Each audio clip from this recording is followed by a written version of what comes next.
Program is sponsored by Dave Stahl. It's time to get educated on your Second Amendment right. Welcome to 2 full hours of Gun Owners Radio.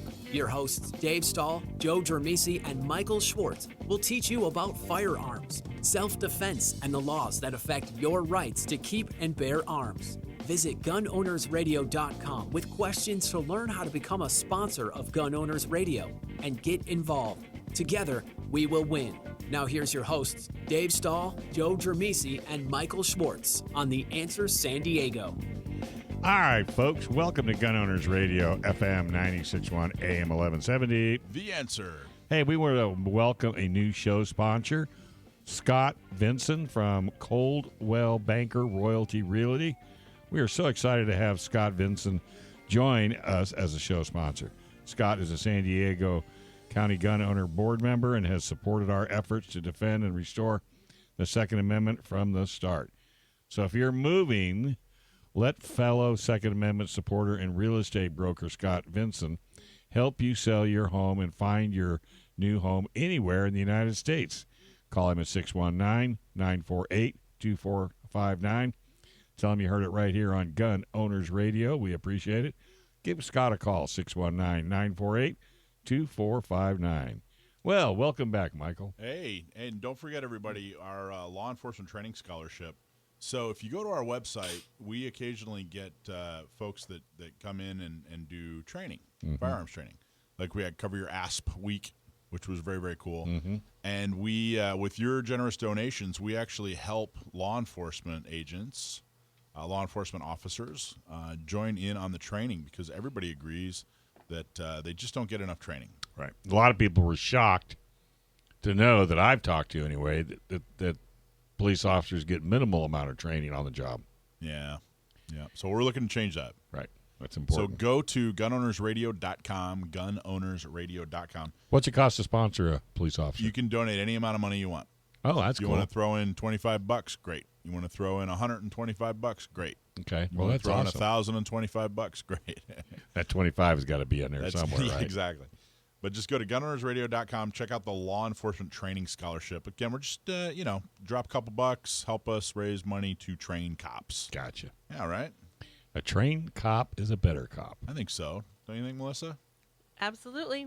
What are you doing over there? Are you Instagramming filtered pictures? Yes, I'm actually doing a story so that people can tune in.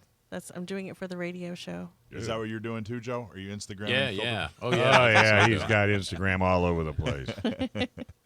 If there's two people in here that need a filter, it's me and Joe. I think. All right, we got bad news. Everybody already is aware. No on the recall. Yeah, that recall thing didn't quite work out, did it? Holy well, cow. You didn't think it was going to anyway. I didn't think it was going to anyway, and I didn't. I'll tell you, the lesson learned is that.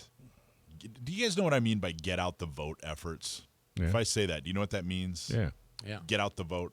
It basically means go door to door and get your butt out there and tell people to vote. Exactly, making sure that registered voters show up on to the polls and actually vote.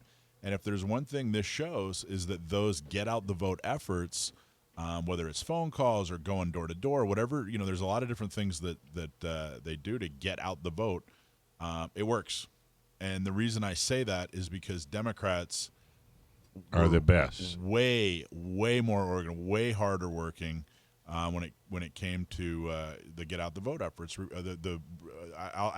I'm simplifying by saying the Democrat versus Republican side, but there were a lot more than just Republicans on the vote, yes on recall.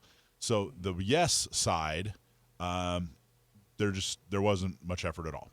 The no side, the Democratic Party in California, way more organized, far more hardworking, spent way more time getting out the vote. And spent 3 times, 4 times more money on get out the vote efforts. Well, Democrats have a plan, though. See, that's what'll goof you up as a Republican. There's no plan. There really wasn't. And the problem, Democrats, and there's a bunch of people right now screaming at the radio, there's too many of them. Democrats outnumber us.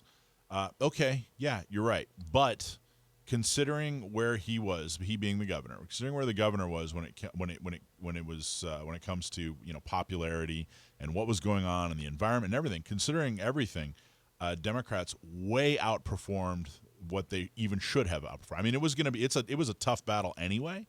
But they way outperformed what they should have, and it was because of the get out the vote effort. Yeah, but there's more going on than that, though, than just Democrat, Republican. Yeah, okay, obviously there's more Democrats out here.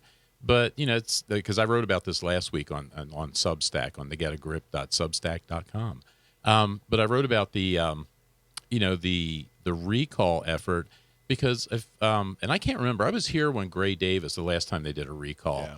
And but I can't remember what the issues are, but they cannot have been as severe as what's going on with this governor. No. They weren't. And the thing with this governor is everybody is suffering. That's the thing that's baffling. This should not be a Democrat Republican kind of thing. I mean, yeah, there's hardcore Democrats. Okay, we got to keep our governor in. But Democrats are suffering just as badly out here as conservatives or Republicans are. And, over 500,000 of them signed that recall proposition. So, there's more going on, and it's puzzling as to what makes people want to keep supporting people that keep hurting them over and over again, decision after decision, policy after policy, and they still sit there and they keep supporting them. And it's just I was oversimplifying when I say Democrat versus Republican. Yeah. I yes versus no on the recall vote is really what I meant, because you're right. There were a lot of not declared. There were a lot of Republicans. There were a lot of Democrats on the yes on recall. But the voter turnout, if you do simplify, if you do just say it was Democrat versus Republican, a lot of Republicans didn't even show up and vote. They didn't even show up and vote. I mean, it was extremely low, the voter turnout. So where were you? Where were you? And that's what I mean by the get out the vote effort on the Democratic side. All you got to do is look at their social media, and the Democratic parties, the local Democratic parties across Southern California, and then on the statewide level, were extremely hardworking and organized. Yeah, see, and that's another part of that too, because the get out the vote effort. But I think the bigger part of that, or a significant part of that, is the articulating the message part of it. Yeah, because you don't have to be a Republican. I mean, there's lots of independents in the state. There's lots of still rational Democrats that don't like this stuff, I would think. But Republicans do a terrible job at articulating what they stand for. They don't have a plan, so they can't articulate a plan. But that's all part of, I think you see it as, you're saying the get out the vote thing. They don't get the message out either, which really hurts. Well, and we have, we interviewed Gun Owners Radio. I interviewed Larry Elder on Election Day. You can check that out on our YouTube channel. And he got about 3/4 of the way through the interview, got a little heated with me, because I told him, I said, I've been vocally, publicly critical of your campaign, because once you guys found out that they're way ahead. He was way ahead of everybody. Yeah, they should have turned their tactics and their strategy to getting people just to show up and vote yes on the recall. Anecdotally, I know a number of people who voted no on the recall because they didn't like Larry Elder.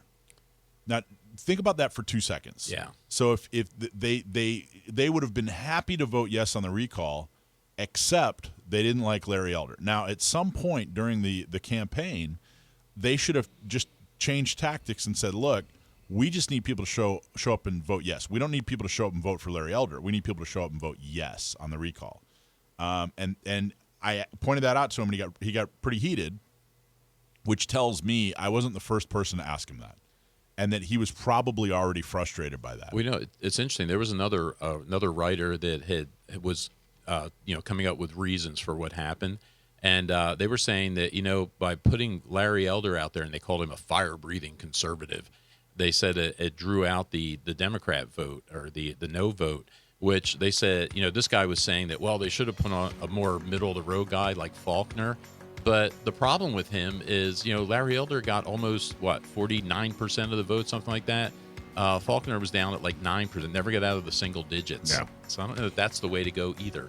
All right. Well, hey, let's take a quick break. You're all listening to Gun Owners Radio. Owners Radio. It's a new radio show that we're on. Well, I was just going to look down and say gun drummer whatever that is, coming up next. We're going to find You'll out. find out. Get ready for an interview with another guy that likes to play with his guns. But first, self-defense and emergencies can happen to anyone, and there's no guarantee that the justice system will be on your side. Make sure you are protected for the legal battle after your self-defense battle. While you protect your family and property, US Lawshield is here to defend you 24/7, 365 days a year with a comprehensive self-defense coverage at an affordable price.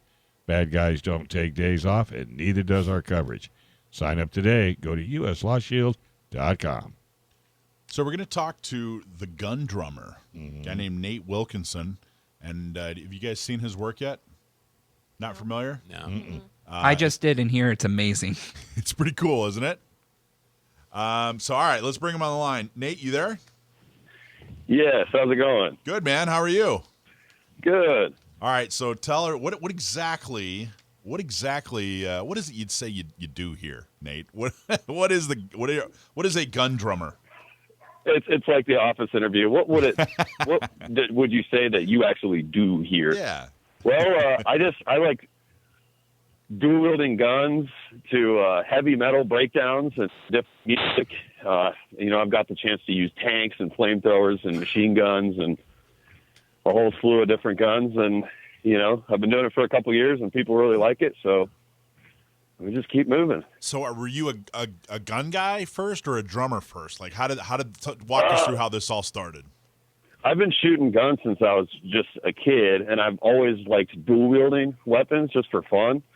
And then I started playing drums when I was maybe 14 or 15 and getting into heavy metal and Metallica and playing guitar and stuff. And just a couple of years ago, I was just messing around. I was going to make a funny video and send it to my dad. So I made one video, and we posted it on Facebook, and it got 1 million views in one day. And so Wow.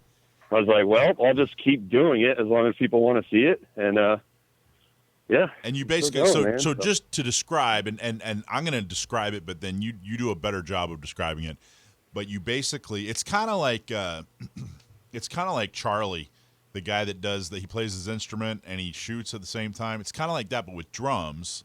So he's playing the drums and emphasizing the beats with by shooting your gun, right? Is that a good way of explaining what you do? I just use Firearm as a percussion instrument, basically. That's so even yeah, better.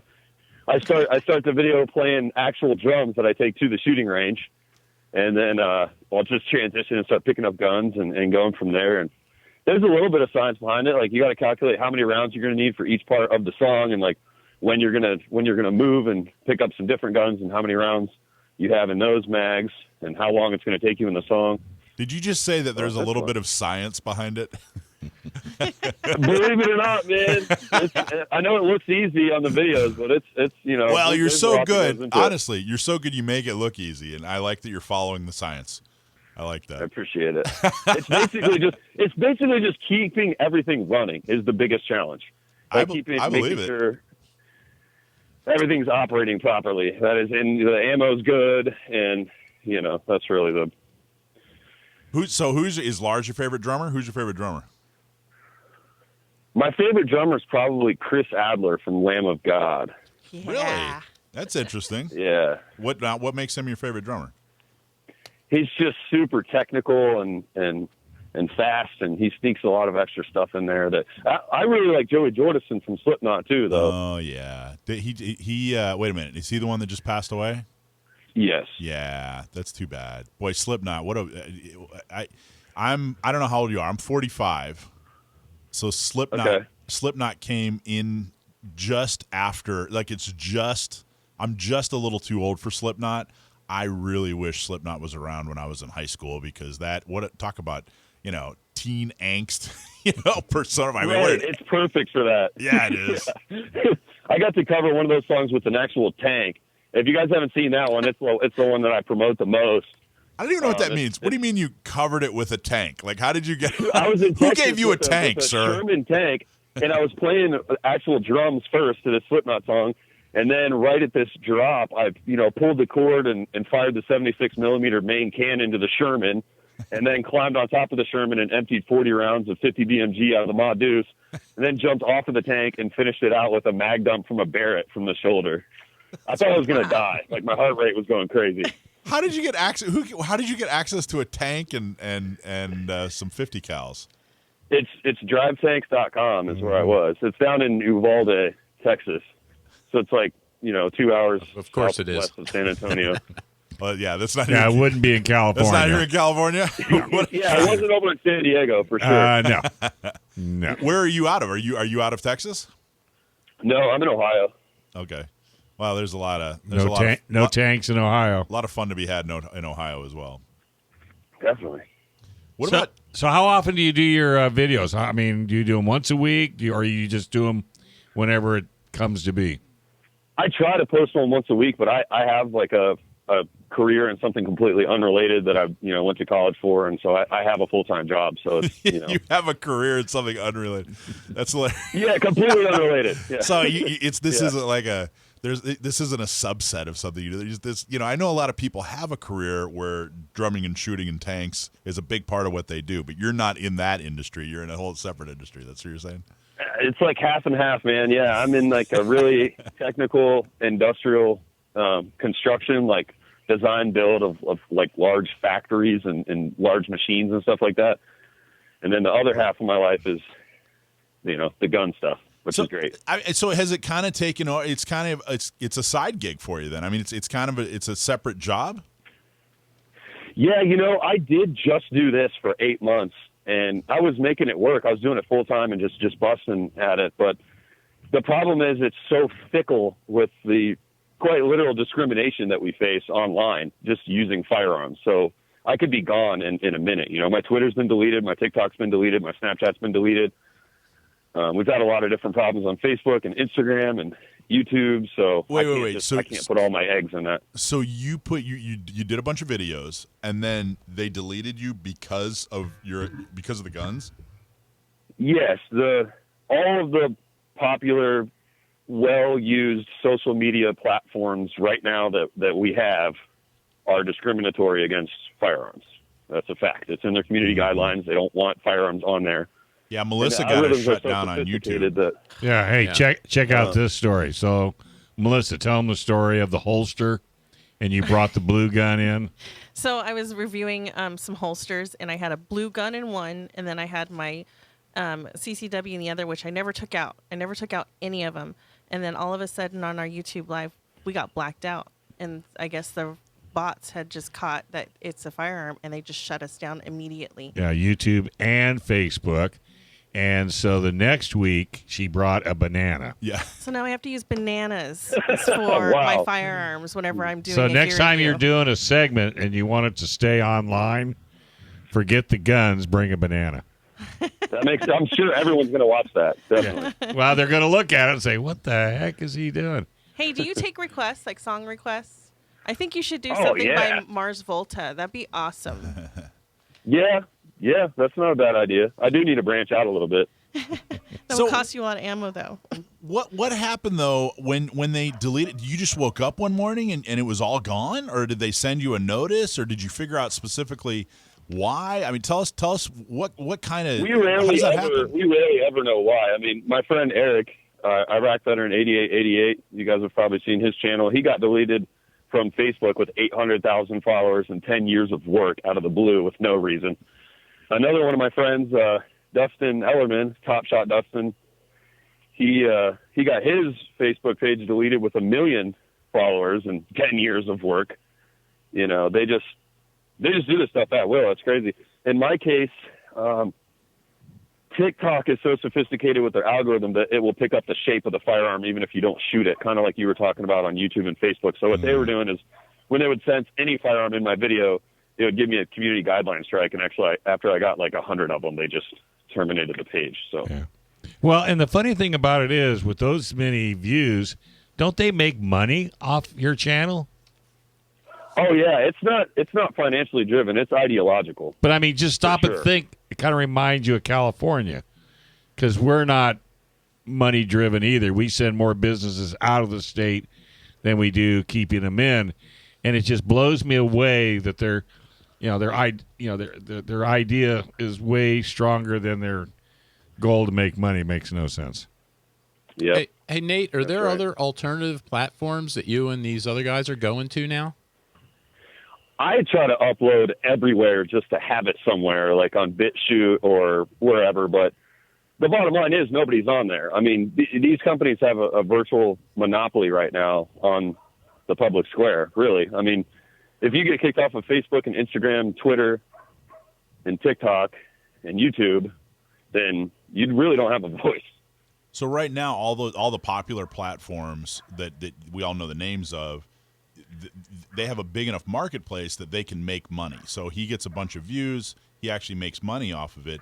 If he goes to like a platform that none of us have ever heard of, then even if he does get a bunch of views on it, they're not set up to be monetized. The income is missing. So the technology exists other places.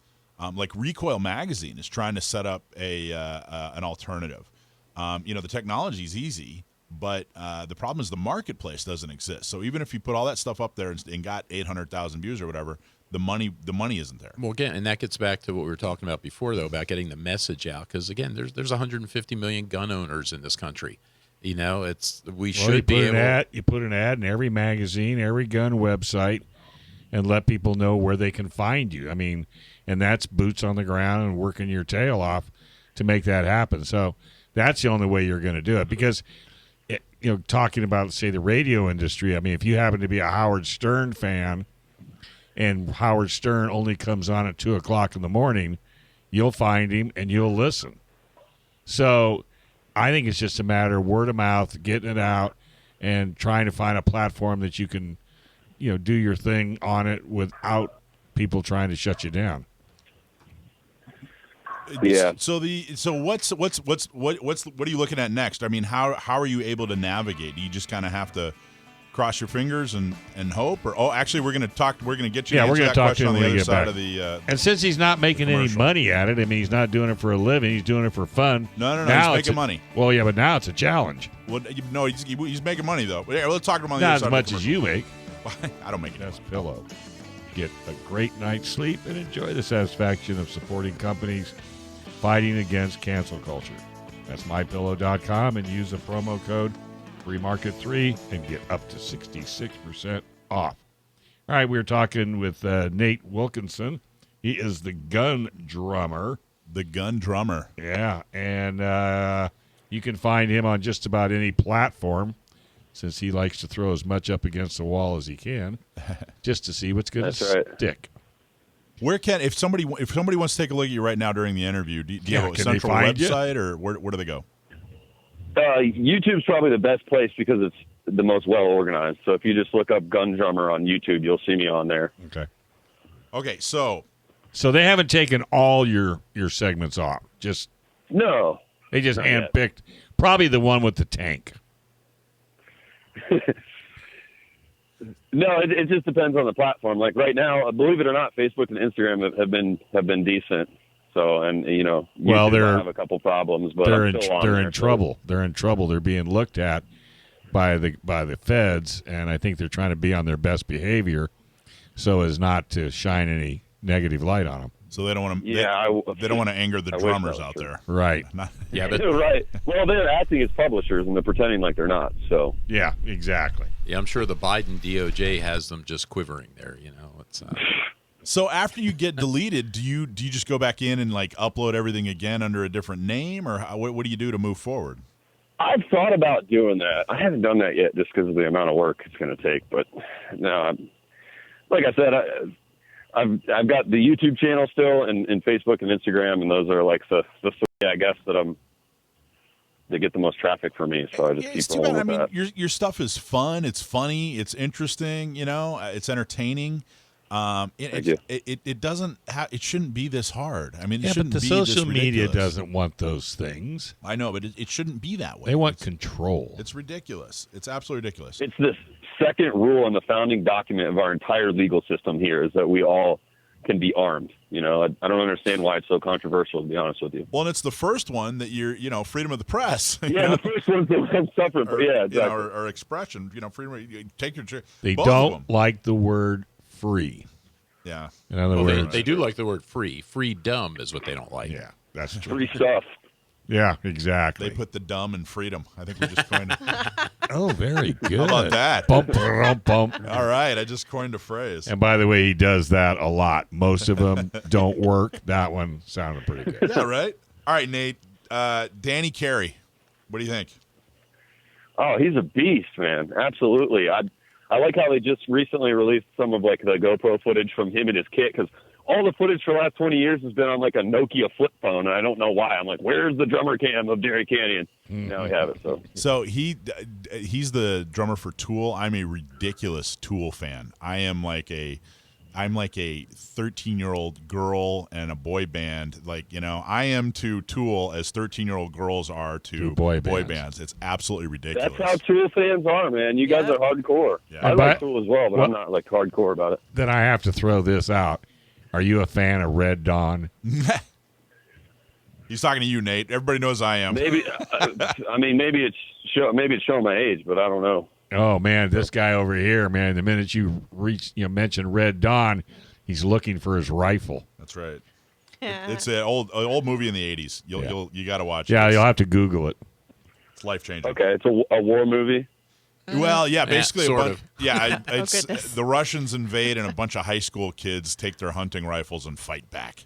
How cool is that? I know, right? All right. Yeah. There might even be a drummer in there, so you'll have to look. Nice.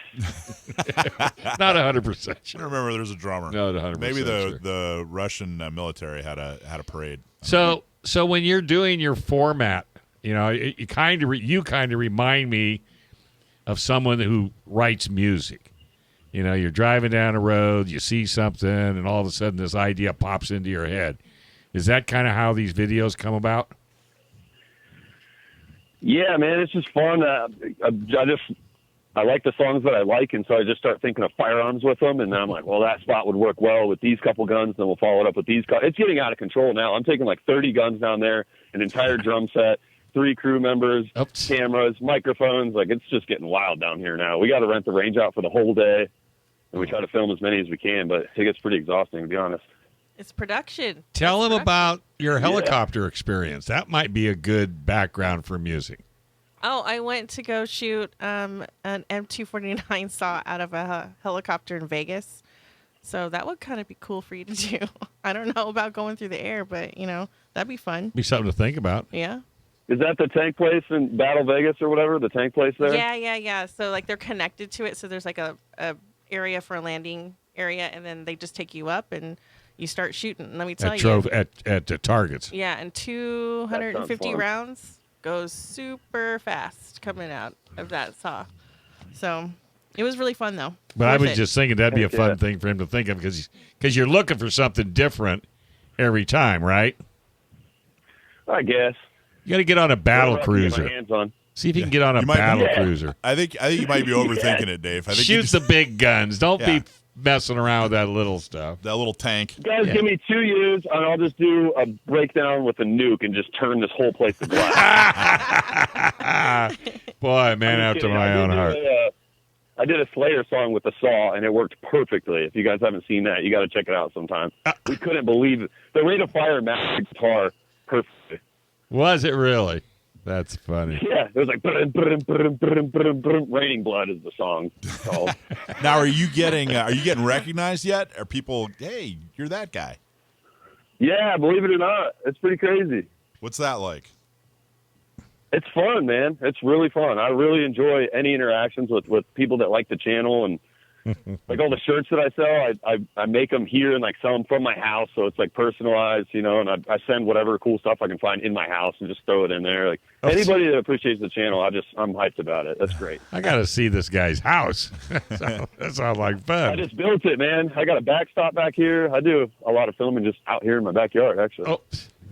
Well, he is in Ohio. Now, what's the gun environment like in Ohio? Are you guys pretty much you can carry, you can buy what you want, or what goes on? There's just guns everywhere. I mean, absolutely all over the place. It's completely acceptable and normal and kind of weird, actually. How long do you have to wait when you buy a new gun? A couple minutes while they call the FBI. Ours is buy it from another individual, no time at all. Ours is 10 days. Nice. Yeah, what's the view in Ohio? What's the view of California when it comes to gun crazy. owners? Honestly, we just think it's nuts. Like the stuff that goes on over there legally and like from your government and all that stuff is. Well, you know what they're It's trying wild. to do. If they can get it to fly in California, they're going to try to spread it across the United States. It's just like back in the day, we used to build 49 state cars and a California car. And the California car had so much emission on it, you're lucky if you could get down the driveway. So once they perfected that, now everybody has a heavily smogged vehicle, even the one you're driving, unless it's, pre, 80s. You know what I mean? So that's the problem with California. And I'm sure you haven't heard a whole lot of gun shows in California. We've been doing this a little over 5 years now. And there's just a small handful, a lot of guys online, but to actually be on a 50,000 watt station, we're pretty rare. And we do it just for that reason, to stay on. And Michael with the San Diego County Gun Owners has done so much for Southern California as far as education goes, concealed carry. I mean, how many concealed carries have we got right now in a city of 3 million? Yeah, the whole county has 3.5 million people, Nate, and we had about 1,100 CCWs issued, and it was near impossible to get a CCW. Near impossible to get a CCW. Yeah. Now we're issuing about 150 a month, 200. But how many a month. CCWs do we have when we started the show? About 1,100, and now we're up to about over 5,000. It's a problem. I mean, it really is, and there's a whole generation of people that just have missed out on guns. So you'd be shocked at how many adults there are walking around San Diego. Right. 40, 50-year-old people who've never shot a gun before, Nate. Nope. Like, does that even make That's sense so to you? sad. Does that even make sense? Like, how many adults do you know That in Ohio have never that done that. Have never carried or shot a gun. It's just, it's ludicrous. It's really just fear, man. Like people, I mean, if people would just get into it, do it a little bit, they'll find, wow, this is actually really fun. And it's not, it's not just like a murder machine. Like if you follow the safety rules, nobody's going to get hurt. It's a target. You're trying to hit a target. It's a paper target. It's a watermelon, whatever. It's a target, and it's perfection. And, Joe does professional shooting. Melissa does professional shooting. Competition. But people don't see it And that it's way. an instrument. Exactly. So what do you hope to see with your content? Where do you want to be with it? Are you just having fun and this is great, or are you going someplace with it and you have a plan and some things coming up? I'll be honest with you guys. I've just been winging it for 2 years. So that's still what I'm doing. And, I get invited to all kinds of crazy stuff now. And so I pick the ones I want to go to, and hopefully I can meet somebody and make a video and do something new. There you go. Just kind of doing my thing. And some gun people have reached out to you. Have you had any musicians reach out to you and go, hey, man, you're pretty good, and I'm a big fan, or anything like that? tons, man. Like people that I never in a million years thought I would talk to. It's Like crazy. who? Like who? Bands that I've loved forever. Name some bands that you talked to that you just never thought you'd ever. Michael has to hear this. I mean, August Burns Red is a good example. All That Remains is a really good example. I've been listening to them forever. And boom, they found your channel and they said, "Wow, this is awesome." How cool is that? How good does that feel? Oh, the biggest one ever. I don't know how I could forget, but System of a Down. Two of the members in that band I've had contact with a lot. Yeah, and that's my favorite band of all time ever. Since I was a kid, so that's crazy. What did they do? Did they they just reached out to you, or how did they contact you? No, my videos caught their attention just because of how obnoxious it is and how popular it was getting. Like when I covered Chop Suey, it reached this dude in Brazil posted it, and it reached 83 million Facebook accounts. With just one video. God! Insane. All right, Nate It caught Wilkinson. their attention, and the rest is history. yeah. All right, buddy. Hey, stay in touch. We'd like to talk to you some more as more videos come out. And again, it's Drummer. All you got to do is go to YouTube, Instagram, just do Gun Runner. All right, buddy. Gun drummer. Drummer. I keep wanting to say runner. Is Nate Wilkinson. He sounds like a gun runner. Drummer. Oh, thanks, Hey, if man. you have trouble getting to a medical training course for gun owners, stick around to learn about some online options. Hey, did you know law-abiding gun shops and manufacturers had their credit card processing system shut down because their vendors think that their guns are inappropriate? Well, shutting down a business that supports your constitutional right to self-defense is wrong, which is why we are so excited to have 365 Glacier Payments as a 10-ring partner. 365 Glacier Payments specializes in companies in the firearms industry. If you have a business that accepts credit cards, give them a call today so you can enjoy the peace of mind that your account won't be shut down, and also enjoy the best rates. Visit their website, 365glacierpayment.com, and ask for a free account review. And if they can't beat your credit card processing rates, they'll pay you $100. All right, our special guest today is Dr. Rick Hammesfahr, and he wants to talk to us a little bit about online medical training. How you doing, Dr. Rick? Hey, I'm very fine, thanks. How about yourself? Oh, not doing too bad at all. So before we get into your course, kind of give us a little background of who you are and how many ambulances you rode in. Probably not nearly as many ambulances as you think, but it was fun going in them. I basically was recruited right after 9/11 by U.S. Special Operations Command to help them do some of the training programs. They were having some medical problems with their Special Forces medics because at that time they were only trained to take care of people for 60 minutes, which was the golden hour. And with the evac times over the Hindu Kush, they were running 18 to 36 hours, so it just was not working out. So we basically set up revamped the training programs and set up a number of different advanced care programs for the special operations medics, and did that for about 10 years. And during that time, we took the principles that had been developed for the medical community, or tactical medical community and special forces, and flipped them into the civilian side. Because on the civilian side, do you remember those pictures of Virginia Tech, how all the cops are carrying everybody out of the building? Yeah, during and, during that shooting, yeah. And that's because in this country, paramedics cannot go into a building until it's been cleared by law enforcement. That can take hours. So the logical answer is we take people and take medical personnel on the civilian side and take them to the point of wounding to start taking care of people rather than taking the wounded out to the point of outside. And so it improves the survivability. And then from that, I was approached by US Lawshield to start setting up some courses for them because of all the gun owners. It's incredibly important that you really learn how to take care of yourself because unfortunately there are things like accidental discharges, and people do get hurt with everything that's going on a gun range. But more importantly, if you look at what kills somebody, it really doesn't matter if you're bleeding to death. It doesn't matter if you've been shot, if it's a chainsaw accident, if your daughter's running and falls through a plate glass window. The cause of the bleeding to death is different in all those cases, but the treatment's the same. So all the principles that we learned for how to take care of war injuries apply to the civilian sector because, stuff happens.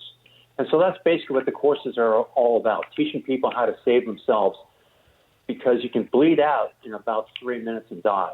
The average response time for EMS is close to 7 to 9 minutes, depending on whether or not your city's under lockdown. Right. That's the principle. So you still work off the premise of putting it into a 60-minute situation? No, not at all. Not at all. Oh. Basically, the whole concept at this point is that if something happens, you can't rely on somebody else to come help you out. You have to be able to take care of yourself or the person you're with, because by the time somebody else gets there, if they've had a major bleed, they're probably going to die. Gotcha. So it's up to us. It's kind of like, you hate this. It's that survival mentality. It's really up to us to learn how to take care of ourselves until somebody else can get there, because we can't.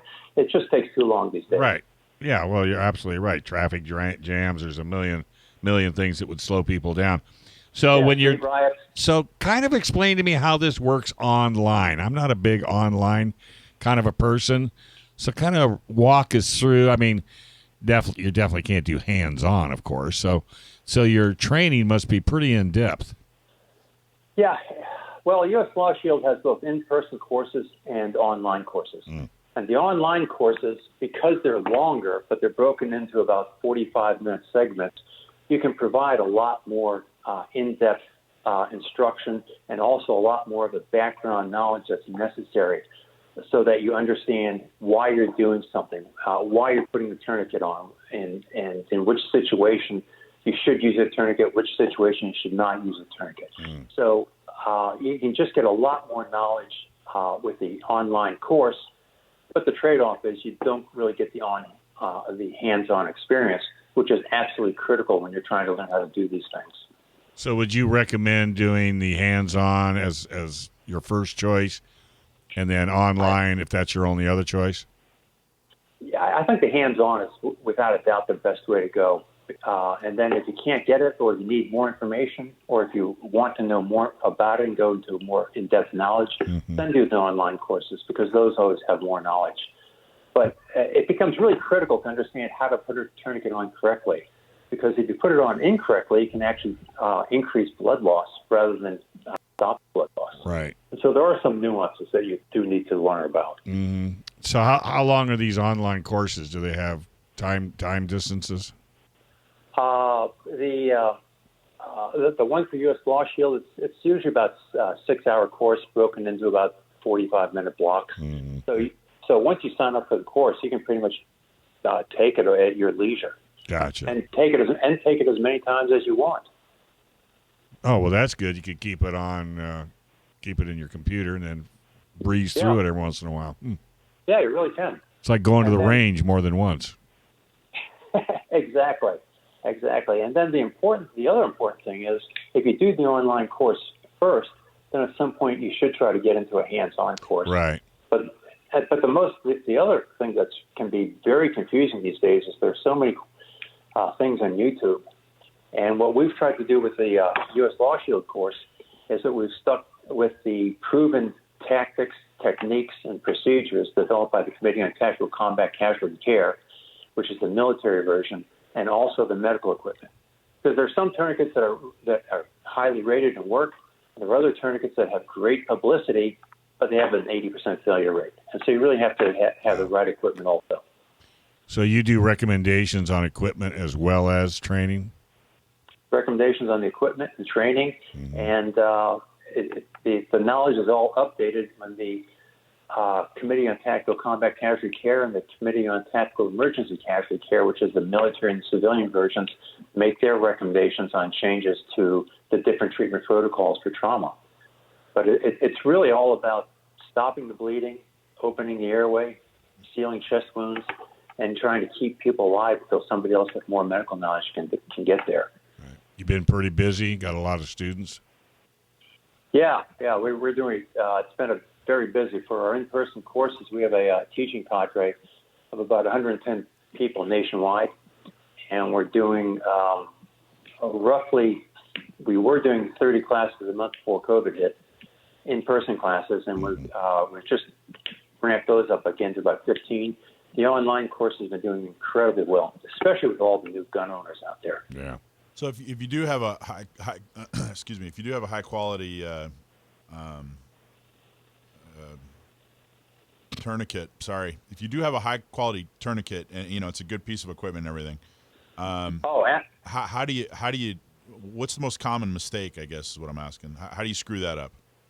The most common mistake is just not putting it on. First is not putting it on tightly enough.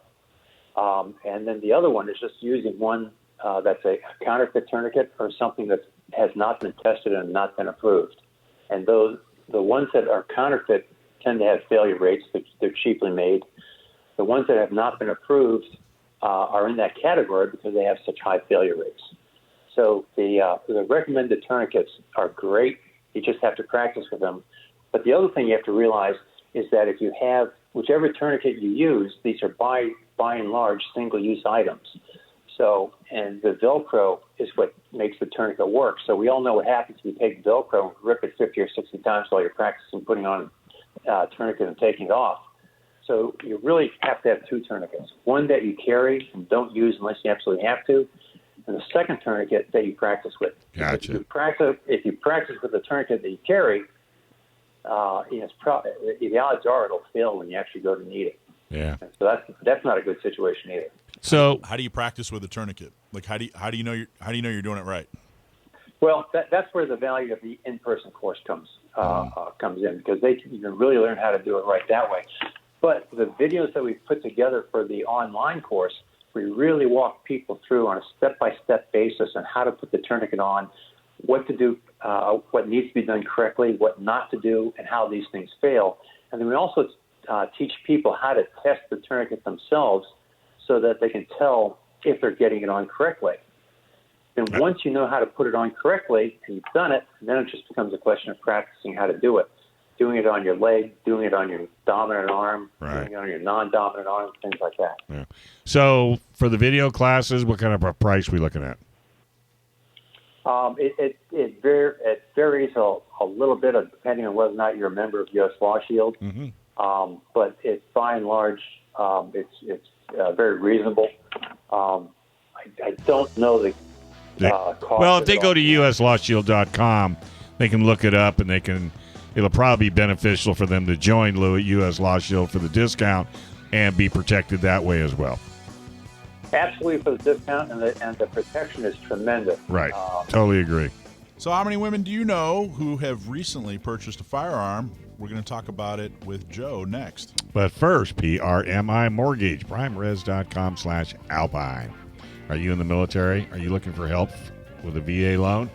Well, if you're looking to buy, refi, or maybe even considering a reverse mortgage, call our local mortgage guy that you can trust. Call Chris Wiley at PRMI Mortgage. For nearly 25 years, Chris has been helping local San Diegans with all their mortgage needs. Call Chris Wiley, 619-722-1303, or just go to primeres.com/alpine. What do you got for us today, Joe? Well, so I was looking for some good news. It's it's depressing. Try to write things, and like everything is just depressing. There's a lot of bad news out there. And I was noticing, I saw a couple of articles floating around about the gun sales, because gun sales are still breaking records pretty much monthly, have been found for a couple of years, and it's not slowing down that much. And I thought, okay, that's a good happy one. So we'll write about that. And, getting into it a little bit more, talking about, who's buying guns and things like that. And then as I dug deeper into it, I started looking at I started finding stuff about the reasoning and things like that. And it turned into a more involved thing than I thought it was going to be. So it was taking a little while. Are you saying it took the fun out of it? No. It turned into I thought I was going to knock this out in an hour and be done with it today. And I didn't. But I got it outlined anyway. But it's interesting. They say like in the first half of 2021, 3.2 million guns were purchased by first-time gun owners. And what's interesting, if you look at the demographics of it, it said nearly half of those people were under the age of 40, which is interesting. A lot of the people, women, represent a big chunk of new gun owners nowadays.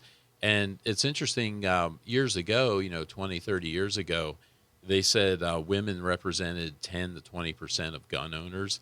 And today they represent almost half of gun owners, about 42% is what they're saying.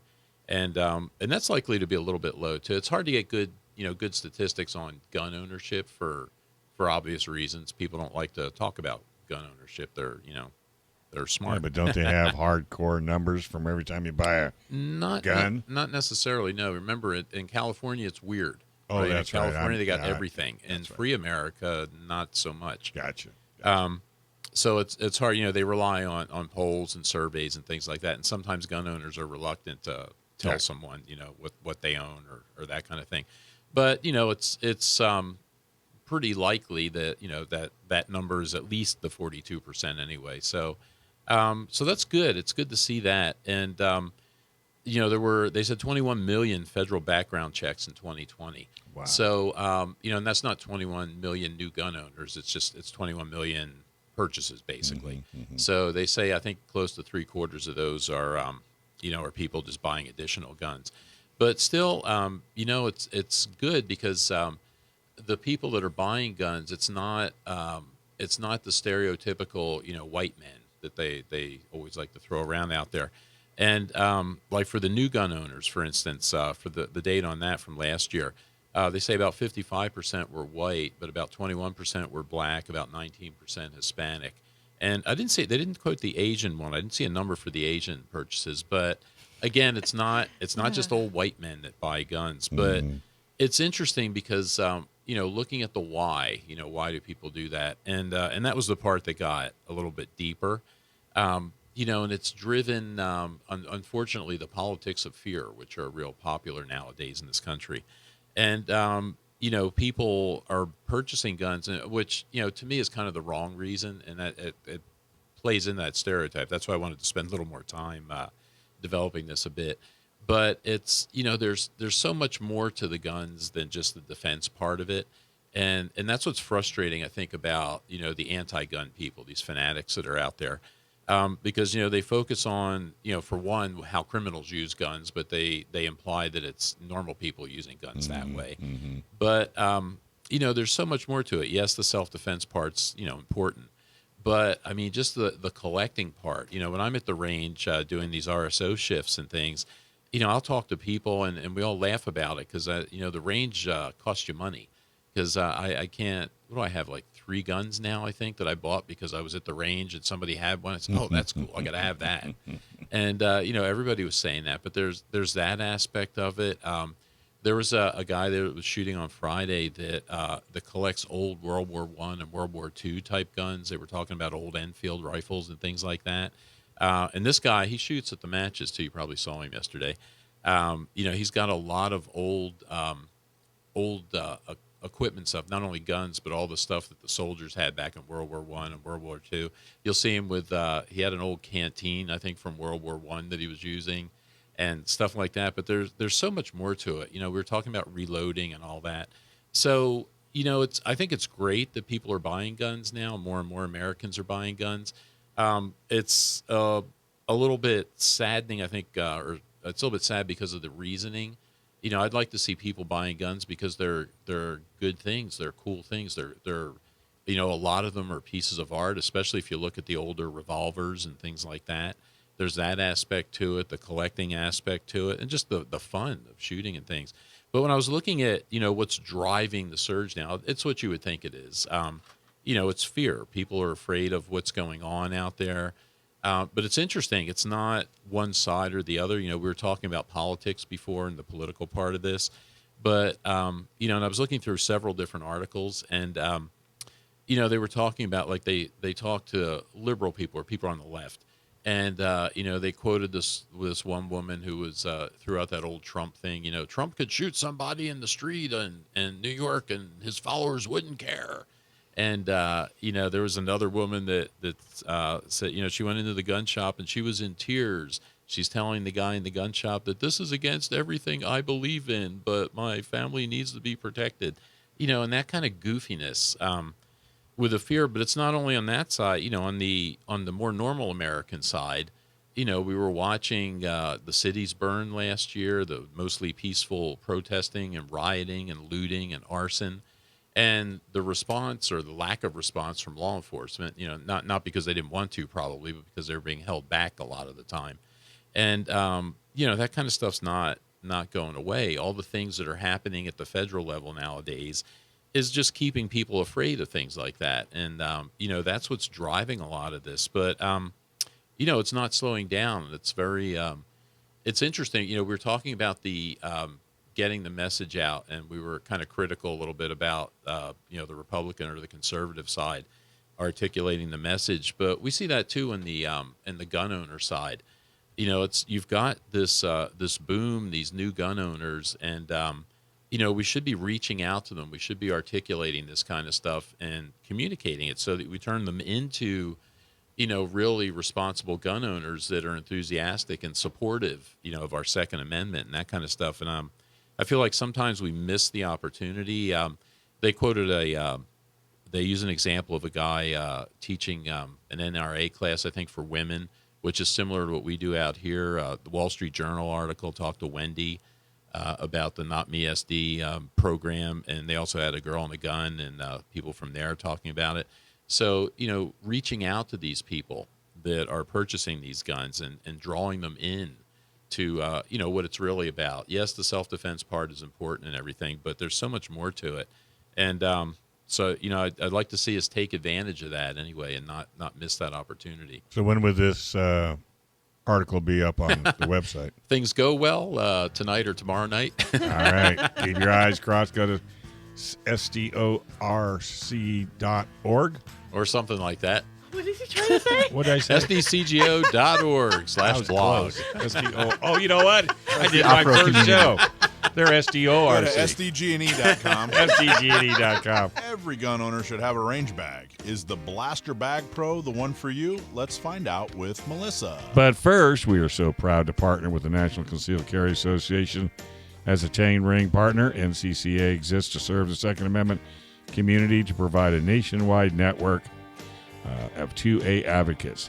They offer elite self-defense and concealed carry training from the nation's top instructor and provide rock-bottom prices on the best selection of gear and accessories. Join them today. Members get great prices and free shipping. Learn more about them at National Concealed Carry Association.com. All right, Melissa, tell us all about this blaster bag. Okay, so this is an all-purpose range bag, and recently I had taken a class with Sentinel Concepts with Steve Fisher from Sentinel Concepts. Amazing class, and I had no idea he had his own gear. So I actually got hooked up with Nancy from Tough Products. Thank you, Nancy. And she got me the Sentinel products, the Sentinel Concepts Blaster Bag Pro. Steve, I'm not a fan of the name, but that's okay. But this is like an all-purpose bag, and this bag is pretty cool. So, Joe, when you go to the range, how much stuff do you carry with you? Way too much. Way too freaking much. Me too. I carry way too much, and my range bag is super heavy. And then sometimes, I feel like, man, do I really need all this stuff? You know what I mean? I don't. I really don't. Yeah, the smaller bag's better, I think, because the bigger bag, you fill it. Mine's big and it's full. It gets full with all kinds of crap. So this keeps it simple. So I'm thinking this is great for one of those range days. You're like, let's just go. We're going to throw a couple pistols in here, and we're going to show you how much this stuff can hold. This is, it's got 2 pockets for pistols. And let me show you my subcompact banana. Oh, look at that. Pew, pew. Yeah. So, okay, so, hey, you know what? You guys would be so proud of me. I actually bought bananas from Michael's, the fake bananas, because the other ones were getting so bruised and you guys were making fun of me. They were turning super brown. So now, everlasting subcompact bananas for y'all. Check that banana safe. Yeah. Practice the 4 rules. So because YouTube likes to shut me down, I use bananas. I don't know if you guys know that. I got us shut down one time, and I've never been able to live it down. So instead of guns, I have to use bananas in place of guns. So there's that. This actually holds a ton of stuff. 8 magazines, and yes, you can do. It holds like the extended mags, regular mags, extended mags. So you've got, is that 4 on each side? Is that 4 mag pouches on each side and then some bigger pouches? Yep. So I got 4 mags, can fit on each side. I got my staple gun here, a roll of tape, the 2 pistols inside, and there's a pocket on the outside, which is very helpful. I'm going to open this up. You can lay this flap down and then put your gun here if you don't want to get it dirty or put whatever. I put a box of ammo, shot timer, 2 pens, so you can basically have almost everything you need, all the simple stuff, right in your bag. And that's all the same stuff I have in my big bag, actually. The only thing I don't see in there is the Ear Pro, but because I've got both. I've got the the cans, the big ear muffs, but now I use the Grizzly ears, which would easily fit in there. No you problem like those? at all. Yeah, Yes. So far they're pretty good. Yeah. So you can multitude of different uses. Doesn't have to be all this stuff, but I think Steve has a picture of it with like a notepad here with the pens and stuff like that. So lots of room, and this is pretty sturdy. Everything's really sturdy, and I like how this flap opens up all the way so that you can actually lay it down. Good handles. There's a place for patches on the other side. So this is Steve Fisher's patches. They nickname him the Yeti, so those are his patches. What's that? And you've got the double zipper there too, so you can lock that so that the people of California are safe when you're transporting your firearms. You know what? Because a lot of the times people don't put those lockable zippers on there. These ones have holes in them, so you can actually lock it. Yeah, and that's nice because that's how I lock my range bag up because I'm in an F-150, so I don't have a trunk. So it's got to ride, with me in the car or in the cab. Okay. So, to be able to put a little lock through there is real handy because, if that just had a single zipper on it, you'd be out of luck on this one. That's true. Yeah. That's true. So good thinking, Nancy and Steve, on that design. Lockable zippers. I like it. So is this something that you think that you would be able to transition to and get rid of that big, giant, heavy bag? Yeah, I could, because that's what we were talking about a little bit earlier. If I went through and I'm going to dump this bag out here, if I don't do it this week, certainly before I leave for the gas match. So your Mary Poppins bag of a range bag, right? Well, because the other thing, too, I was telling you, I'm going to be shooting the gas match out at Gun Sight in 2 weeks and essentially walk around. And so I'm carrying that thing all day long. And, it's... I got to dump that thing out and see what I really need to take. And I'm betting what I really need to take, I could fit in something like that. Are you taking just one pistol or two? I'll have 2 with me. Well, I have 3 actually with me, but I don't know that I need to carry all of them around for the match. Right. Yeah. So I think this will work for Nina too. I really do. So. Oh yeah, no, it'd be perfect for her. Yeah. So I think that this bag is freaking amazing, and it's really sturdy. All these pockets, and it's padded. Can you feel that? Well, and actually, this would work too for the match for me because, I would bring 2. I would shoot with a 34. Since I'm carrying the 19, I would bring that with me just in case the 34 broke or something, and carry that. So I could carry 2 of those. I could have the magazines in there I need. The third pistol is the barbecue pistol for the dinner afterwards because everybody's all armed up at the dinner. So that's the nice leather holster with the rattlesnake inlay and the 1911. So fancy. So I probably wouldn't shoot that one, but carry that one. You'll carry it. Just to show it off, you'll carry it, right? That's what everybody else is doing. So this bag, you can find this on toughproducts.com. And it retails between $45 and $55, which is pretty reasonable, seeing how much it stores and how strong it is, and it's very sturdy. How many different colors? There's like a ton of different colors. So you can pick and choose. Yeah, and like depending on like the color, the price goes up. Like this is like the more expensive one because it's multicam, but like the solid colors are a little bit more cheaper. They're cheaper. Will like $45. Will they custom make one for you? I'm sure they would. If like you call say you Nancy. have a business of. Oh yeah, they can brand stuff for you, like or if you want to have a name or something like that. I'm sure Nancy can do something for you. Are they out here? Tough Products is located in Chula Vista, actually. Oh wow. Yeah, so they're local. So they have a ton of stuff. They do a lot of products for like law enforcement and military. So they have a ton of stuff. So this is the first thing I got my hands on from Nancy. She was nice enough to give this to me on Thursday evening. And I love the Sentinel Concepts bag. Good job, Steve. Good job, Nancy. I really like it. No discount for you guys. Sorry. Didn't even think to ask. I apologize. But I need them to make money too.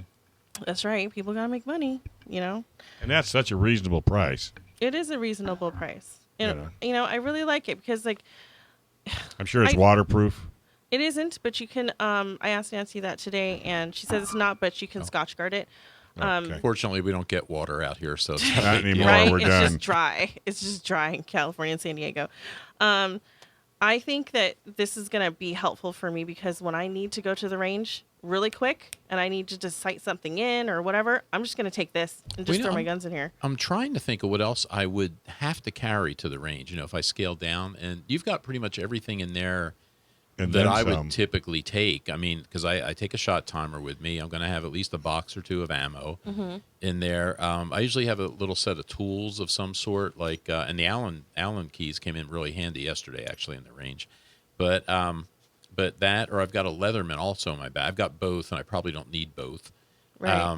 But again, there's room in there for that as well. I always have a stapler. I bring tape with me.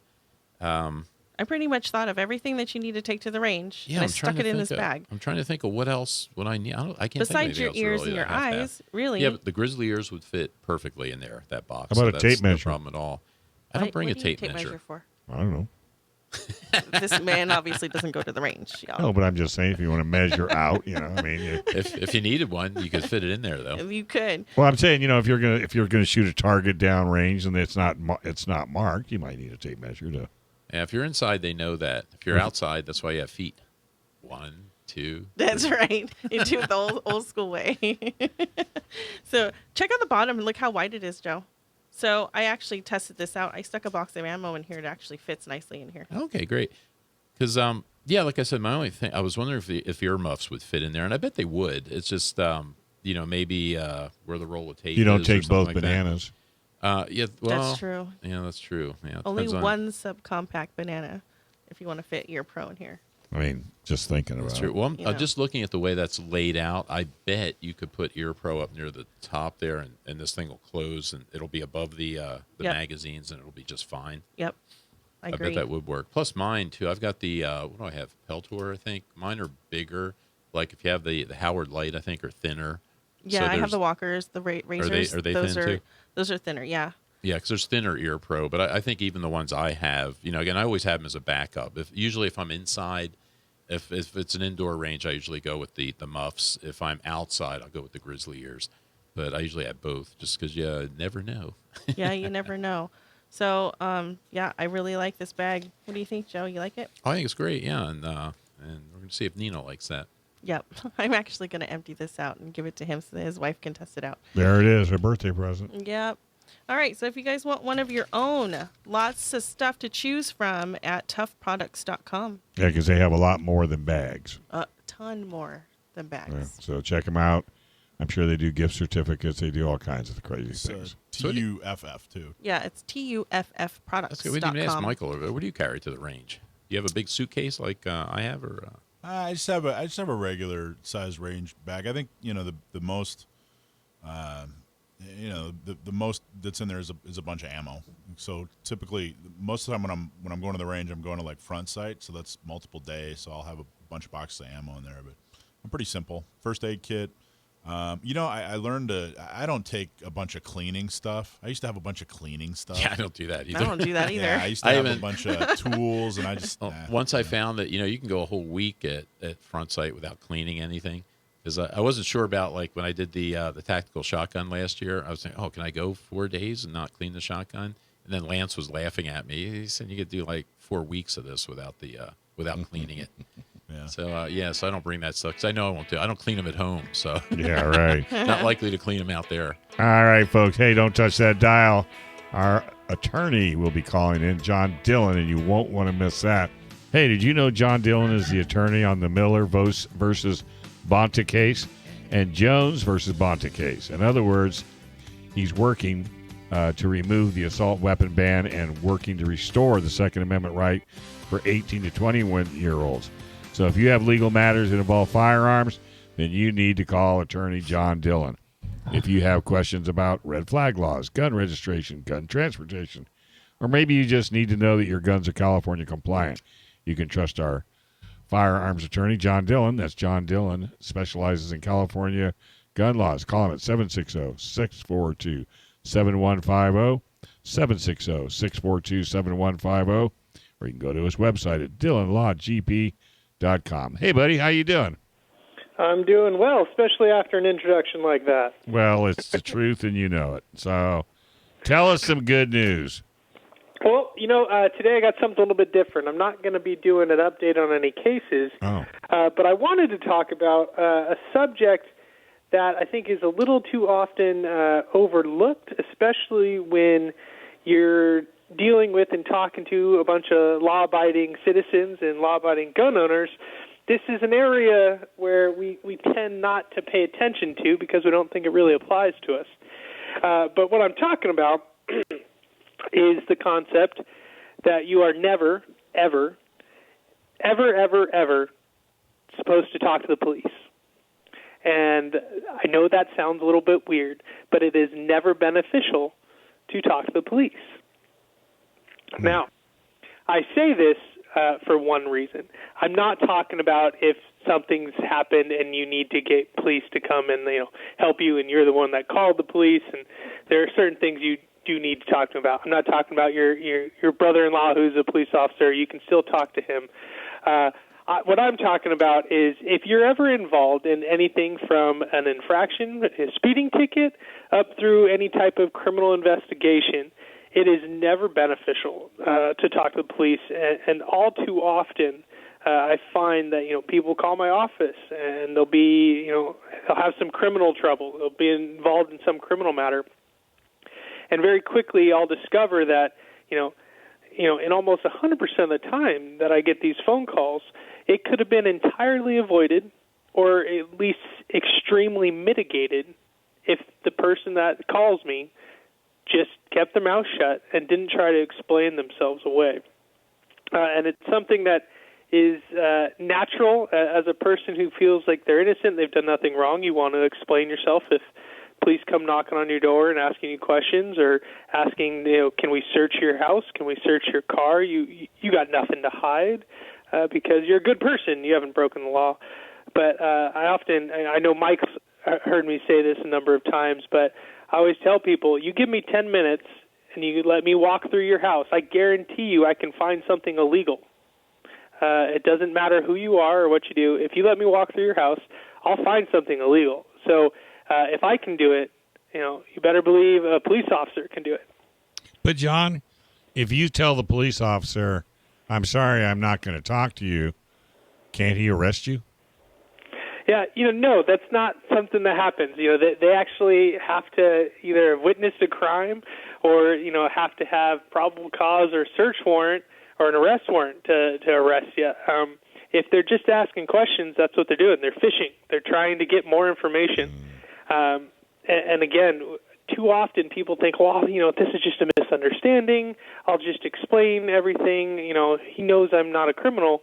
And you start explaining the situation, and now you've admitted to, breaking the law. It's just the simplest explanation is you get pulled over for speeding, right? So you're on the side of the road, police officer walks up to you. Do you know why I pulled you over? I'm sorry, officer, I was speeding. Well, now you just admitted to the crime. Gotcha. And that's it. You're trying to be cooperative, but in fact, you're just giving the state evidence. Now, we got to remember that Fifth Amendment right. You have the right to remain silent. Anything you say can and will be used against you in the court of law. So remaining silent is not a criminal thing. It doesn't mean you're a bad person. It doesn't mean, you're an incooperative, horrible, criminal. It just means you know your rights and you're exercising them. Now, you can do this in a very civil way. You don't have to be combative or, cause a big scene. But you just be civil and explicit. If the police officer asked to search your residence, no, officer, you can't search the residence. You can't search any of my, belongings or personal property or real property. You'll have to get a warrant for that. If you're being stopped and questioned, you can ask, hey, am I being detained? If they say no, then you don't say another word, and you walk away, and that's it. If they say yes, well, then you let them know politely, well, I'm going to invoke my right to remain silent, and I'm also going to invoke my right to an attorney. I want an attorney present before any questioning proceeds. And then you just don't say anything from that point on. If it is, in fact, a misunderstanding, let a lawyer take care of that. Let the lawyer talk to the DA or the police officer. The reality is police are trained to get people to talk. And that's the best way to get evidence of the crime is to start having that person talk about it. Hey, John, a quick question for you. And I know I've talked to you about this before, and I think it's important to go over it again because we get this in class from time to time. But in your scenario a few minutes ago, when you say, okay, if you're pulled over by a policeman, so you pull over, and like in my case, I drive an F-150, so if I've got guns with me, they're in a range bag or in a gun case or something, and they're sitting in the back seat. What's the rules on, can the officer look in there? Can they search anything? How does that work? Well, yeah, so, if something's in plain view and the officer believes that, has any reasonable suspicion something in plain view could be illegal, then you may have a search on your hands. But I always recommend, especially if you're driving around, is to have all your firearms in locked hard cases and then not visible. And if you have a trunk, put them in the trunk. If you have a bed of a truck, get a giant bag that can fit everything. Something that's inconspicuous that doesn't scream, "Hey, there's a rifle or a handgun in this bag," or lockbox. That's the best way to kind of avoid that. But again, even in a situation like that, are there firearms in there? I'm not going to answer any questions, officer. And that's all you have to say. You don't have to say a single word. Right, and can they open it, or can they ask you to, or not ask you, because if you don't give them permission, can they open it up? Can they search it? And I thought the rule was if it was related to whatever they pulled you over for. If they pulled you over for a tail light or for speeding or something, they can't really go in and search through things. Is that correct? Unless they have reasonable suspicion of something else illegal that they've seen in plain view. That's one of the exceptions, to the warrant requirement for searches and seizures. So that's why I always say, if you're going to travel with firearms, have them locked up, hard cases, something inconspicuous, generally in a trunk or bigger case. But with that too, John, excuse me for just jumping in, if the police officer was looking for somebody in a white Ford F-150 that just robbed a gun store, and they pulled him over, and he happened to have his hard cases locked, but yet the police officer was looking for a white Ford F-150, which is what Joe drives, would he then have probable cause to make him open his cases? He might have probable cause to search the car. Don't ever assist in your own investigation. That also goes along with the right to remain silent. If there are locks on that case and that officer wants to look inside, okay, well, he can go get a search warrant and then they can cut the locks. You're not going to do it for him. Gotcha. And you're not being a bad person by that. You're exercising your right. Mm-hmm. Now, if it is a situation like this where, misunderstanding, read the license plate wrong, similar matching car, well, that's all going to help you. If you didn't help, you didn't admit that there were guns in the car, you didn't help them by consenting to any type of search, well, at that point, you're going to have a lawyer involved, and we're going to argue against, unlawful detentions, unlawful searches and seizures. And now you have a defense. The person that doesn't have a defense is the one that gets pulled over and is like, "Oh, hi, officer. Yeah, there are guns in the back here, and they're not locked up." And you really run into trouble when these types of searches happen, and then something's not compliant, or you're not transporting your guns properly in accordance with the law. And then, you get extra charges thrown on you for something that should never even have happened. And you get a lot of that when someone, instead of throwing their gun case in the trunk and locking it up, they throw it in their back seat, thinking that, it's in the case and, it should be fine. Well, better to put it in the trunk. And even if they do, a police officer, let's say they don't truly have probable cause, but they decide to search your vehicle anyway, don't stand in their way. Don't wrestle them to the ground. Yeah, you tell me. But I mean, it's not like you can't really argue much. You can't start getting mouthy. You certainly can't touch the cop. If they do something illegal, you're just going to have to get that. You're going to have to. Yeah, you got to grin and bear it. Yeah, obviously be civil. Don't fight it. Exercise your rights, be explicit. I don't consent to any search and seizures. You got to get a warrant, and make them get a warrant and do all that. And if something they did was wrong, at that point, your lawyer can then argue that. Should you film them? Should you pull out your phone and start filming them if you see? It is perfectly legal to film an officer. I always say, though, if you're in a situation, reaching into your pocket really fast is never a really good thing. So if you're going to do it, make your intentions known. Yeah, I would say, excuse me, officer, before you go any farther, I'm going to start videotaping you. Yeah, and that's perfectly acceptable. He may not like it, but it's perfectly acceptable. Yeah, and so, again, all of this is just the big theme is you don't want to assist in your own investigation. You don't want to assist in providing your own evidence against yourself.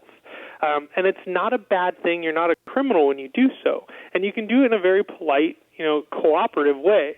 It's just, this is how the world is. Some officers won't enforce little infractions or even, the non-compliant firearm.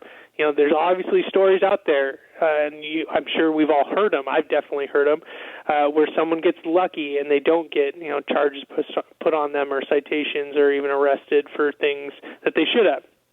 Now, more often than not, you do get the citation, you do get arrested, and they do confiscate, your guns or your other property if something is wrong. Because remember, it's law enforcement's, their job is if they see something that they believe has violated the law, they're going to arrest for it. It's now the DA, the city attorney, and the defense attorney to figure out whether or not that was good to go and whether or not a real crime happened. It's not their job to determine that. Right. Boy, I tell you what, it's always great having you on, John. Thank you very much. You can call him at 760-642-7150 or go to DillonLawGP.com for straight, honest answers. John, thanks a million. Take care. Have a good one, guys. Hey, we live in a state where your self-defense rights are under attack. Let us be your voice to help defend and restore the Second Amendment. Help spread the word about the fight. There's 2 easy things that you can do. 1, like and subscribe to the show on YouTube, Facebook, Spotify, Instagram, the podcast, or whatever way you could listen to the show. Number 2, leave a 5-star review on Apple Podcasts. It helps boost the show and puts us in front of a whole lot more people. All right, Melissa, you want to take care of Sam the Gunman? Yes. Hi, Sam. Are you there? Yeah, how are you? Good. How you been? Not bad. Okay, so if everybody doesn't know, Sam the Gunman is the genius. Yes, it's nephew of Michael Schwartz. And he is like the gun genius around here. And we kind of throw questions at him and see if he can answer. And most of the time, he answers them and blows everybody out of the water. And he doesn't get these questions ahead of time. So he kind of just amazes us all the time. So I'm very impressed with Sam.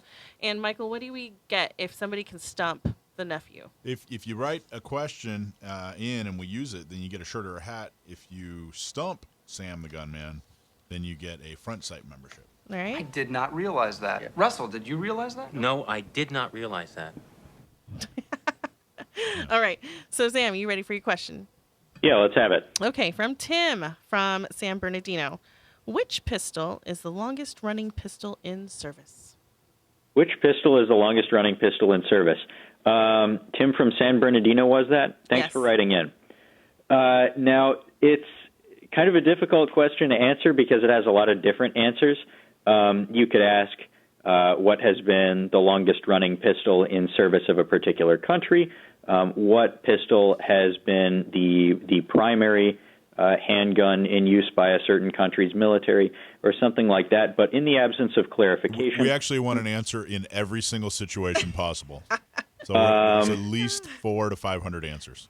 No. So in the absence of clarification from the gentleman who wrote in, I'm going to take the question to mean the pistol which has been used by militaries collectively around the world for the longest and is still in active service.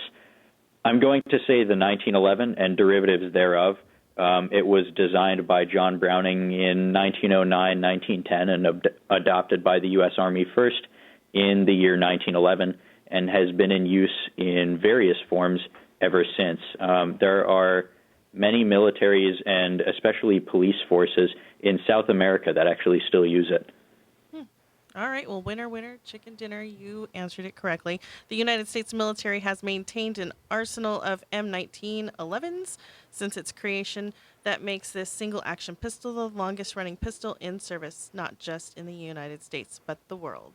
Some honorable mentions, I think, go to the Smith & Wesson Victory model, more commonly known these days as the Model 10, which was produced by the millions for use among police departments in the 1920s and 30s, I think, and was used by air crews during World War II and even later, and is still used by a lot of police departments in countries where they can't necessarily afford to upgrade.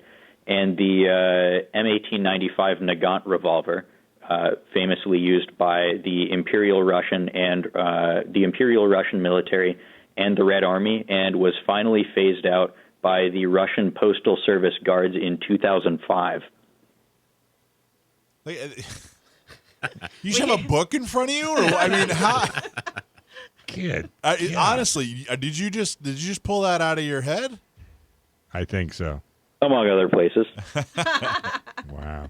We're just like staring. We like We're look all at each sitting other. here dumbfounded. Yeah, of we're course. just like looking at each other. Like, did You know he what? just really He answer should that? win. He should win a front sight membership. I think, yeah. I mean, seriously. We took him one year. Yeah, but you had to take him again. Sam, as always. Good God Almighty! All right, go back to reading your books. Wait a minute. Do you have a 1911, Sam?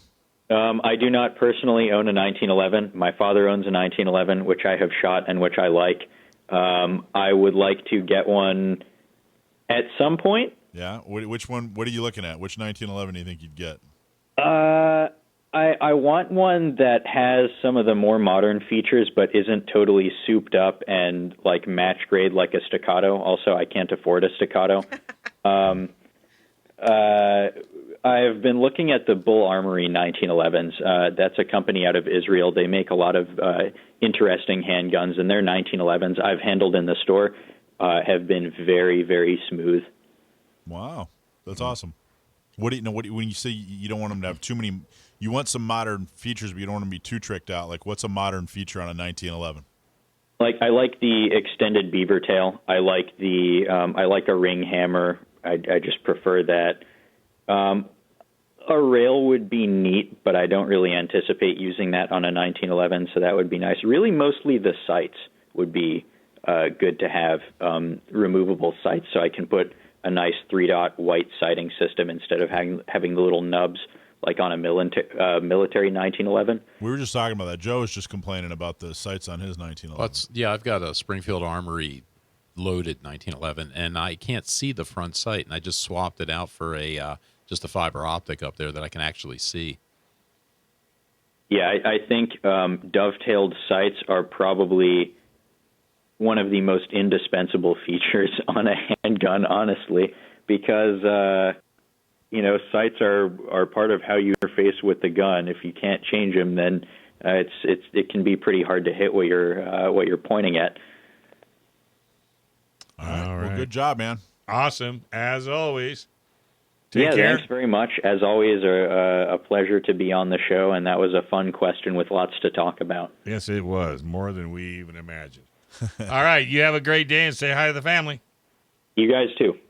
All right, well, guess what's up next? Now it's time for your weekly mic drop. Mic drop. So we lost the recall, and it wasn't even close. When I say it wasn't even close, I mean that even if Republicans had done anything to help, it wouldn't have changed the outcome. Votes are still being counted, but there are something like 2 no votes for every 1 yes vote. It was that lopsided. Larry Elder came in first place. Congratulations, everyone who worked on his campaign. But as Gun Owners Radio explained over and over and over again, that doesn't matter in any way because the no on recall votes far exceeded the yes votes. Only a small percentage of Republicans actually voted. A lot of times when we look at results, it is as if every single voter voted. But it was fairly small. It was a fairly small turnout, and it was a fairly small Republican turnout. I have no idea why that was. Frustrating that we lost? Yeah, of course. It was true. It was a true and real chance at victory that was squandered. But what was really offensive was Governor Newsom's behavior leading up to the vote and after. The claims of racism were gross. The implication that Larry Elder was supporting racism was even more gross and completely ridiculous. Larry's a black man from a bad neighborhood in Los Angeles who made himself successful. Newsom is a white, straight, cis male who grew up surrounded by privilege and continues to be completely disconnected from the common man and woman, and is a proven womanizer, a.k.a. purveyor of Me Too behavior. Still, he's the one that Democrats fought hard to keep. Anyone framing these two men any differently is being intellectually dishonest. The night Newsom clobbered the recall, he said, quote, "We said yes to science. We said yes to vaccines. We said yes to ending this pandemic. We said yes to people's right to vote without fear of fake fraud or voter suppression. We said yes to women's fundamental constitutional to decide for herself what she does with her body and her fate and future. End quote. Her fate and her future, huh, Gavin? Decide for herself what she does with her body? What if her future and her fate is defending her life with the most effective self-defense tool known to man, and she does this by choosing to carry a gun on her body? Isn't that a fundamental constitutional right? Gavin's already anti-gun. He's been so from day one. We've known that for a long time. He's been militantly and extremely anti-gun. This will, of course, empower his hypocrisy, and that's the worst part. We can point fingers and blame. There are a lot of ways to blame a lot of people for what happened in this recall, believe me. We can sulk and start looking at real estate in other states. But what we need to do is make sure that Gavin Newsom doesn't beat us all again by making us give up and making women and men compromise their rights to keep and bear arms. This is an attack that's going to continue, especially while he's in power, especially while he's been empowered by his victory in the recall. I'm not here to say that the recall was a good or a bad idea. I'm here to say that we have to deal with the realities of the aftermath. And that is your mic drop. Mic drop. All right, folks. Hey, do us a favor. Could you subscribe to our podcast? Just search Gun Owners Radio, and you'll find us. Doesn't cost anything. Leave a 5-star review because it helps, keeps the word out, and keeps us on the air. So please support all our great sponsors as well. San Diego County Gun Owners, $10 a month, worth every penny. US Lawshield, just about the same thing. Don't make a move without the Dillon Law Group. Never do, call Dillon when in doubt. PRMI Mortgage, 365 Glacier payments if you're a business owner and you're being harassed because you sell firearms equipment. Scott Visen, Coldwell Bankers and Royal Realty, and the National Concealed Carry Association. We really want to thank Joe Germisi, Michael Schwartz, Melissa Lee, and definitely our brother behind the board, Brendan Thomas, and our new guy in training. His name is Joe. Got a yellow stripe across the back of his shirt. We'll pull that off after about 5 more races. And don't forget, Bob Siegel is in the house. And I'm sure he's going to be all fired up over this recall election as well. So stay tuned and listen to Gun Owners Radio, FM 96.1 AM 1170. The Answer.